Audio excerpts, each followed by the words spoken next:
In the first years of the Trump administration, we've certainly often heard about the president's hatred of leakers. In a tweet last year, Trump called them, quote, traitors and cowards. Now it seems the president's ire towards those who disclose government secrets has moved towards whistleblowers. On 4 different occasions, the Trump administration used the Espionage Act to prosecute alleged leakers. The 1917 law criminalizes the release of national defense information by anyone with, quote, intent or reason to believe that it will be used to damage the U.S. to advantage a foreign country. In a recent piece for The Intercept, First Look Media's Director of Information Security, Micah Lee, digs into these cases and how the U.S. government is using metadata in its war against the public disclosure of government secrets. He joins us now via Skype. Micah, thank you so much for being here. Good to be here.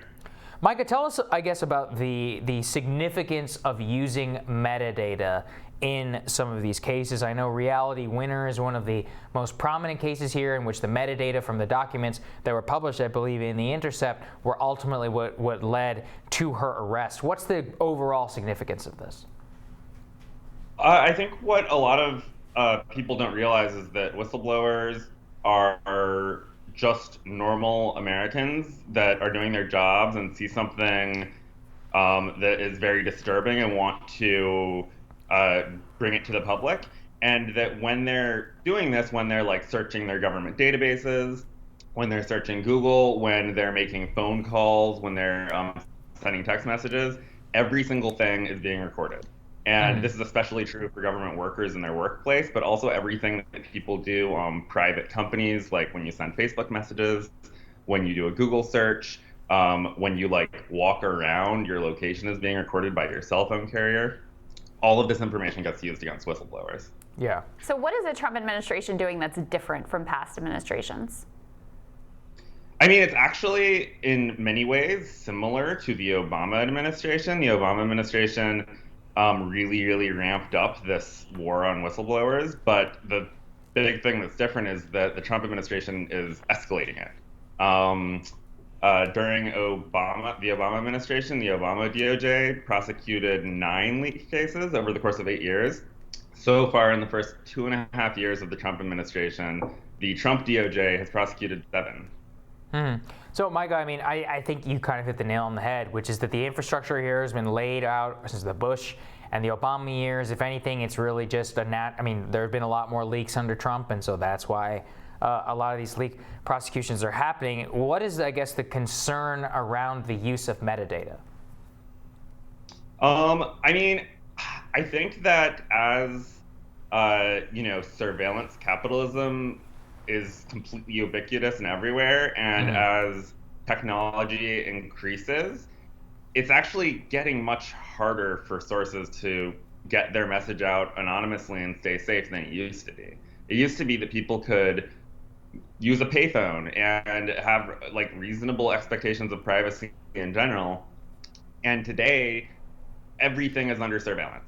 Even when tech companies and telecom companies aren't collecting all of your data, your devices are still recording everything locally. And even when you're using things like encrypted messaging apps like Signal or WhatsApp, these are great, and journalists and their sources should keep using them.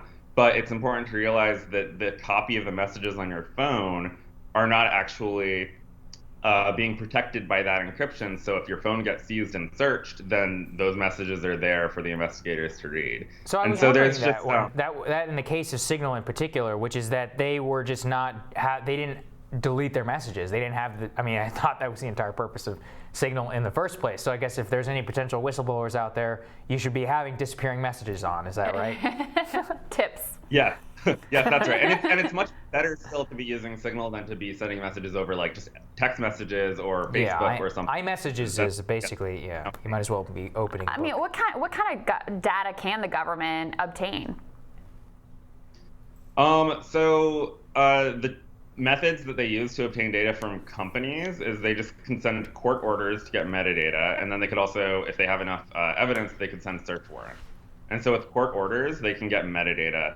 So for example, if you're a suspect, like let's say that a media organization published a document and you were one of like 5 people that accessed that document on your work computer, then they will send court orders for all 5 of these people to Google to try and get metadata about their from their Google account. And this includes, every single email in their Google account, when it was sent, and the to and the from and the subject line.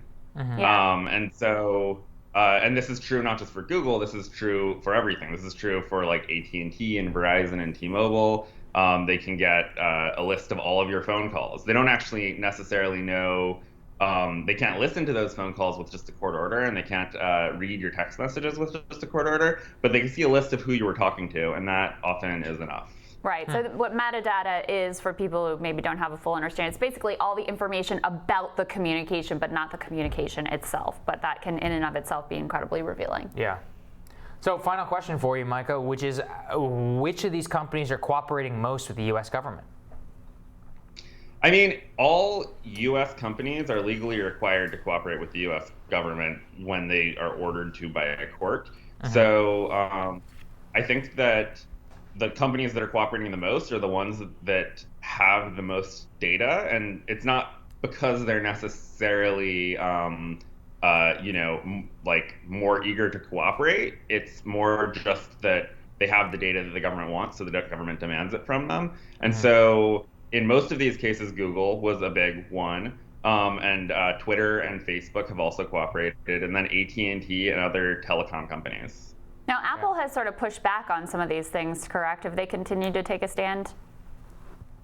Yeah, I mean, Apple does a good job at coming up with technical ways of making it so that they don't actually have that much data on their users in certain circumstances. But even like with iMessage, which 2 people with iPhones just send each other text messages, it uses iMessage.